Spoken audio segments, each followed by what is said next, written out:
La deuxième question de Philippe, c'est: les couteaux japonais sont réputés pour leur qualité. J'aimerais en acheter sur place. Couteau de cuisine, couteau de randonnée. Est-ce qu'il y a un endroit privilégié pour en trouver? Alors, Betty, de notre équipe, a 2 conseils à te donner. Moi, perso, j'ai jamais acheté de couteau japonais. Tout simplement parce que j'ai très peur de me couper un doigt et j'ai encore plus peur que mon mari se coupe un doigt. Il a déjà failli se couper un doigt avec un couteau à pain, donc si je lui laisse un couteau japonais, là je ne réponds plus de rien.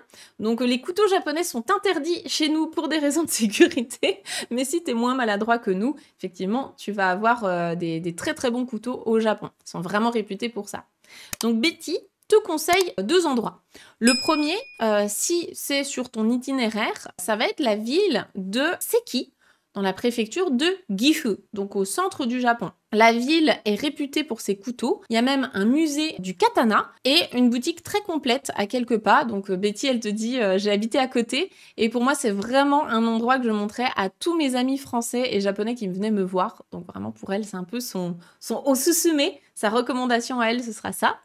Et sinon, elle te conseille aussi la ville très réputée de Sakai, à 20 minutes d'Osaka. C'est vraiment la ville, quand on pense couteau japonais, en général, on pense à Sakai. Et il fait pas forcément froid à Sakai. Donc voilà, si tu achètes un couteau à un de ces endroits, ou même ailleurs, hein, tu peux aussi, par exemple, aller dans le quartier de Kappabashi à Tokyo, du côté de Asakusa, puisque c'est vraiment le quartier pour tous les fournisseurs de restaurants, les cuisiniers, tout ça.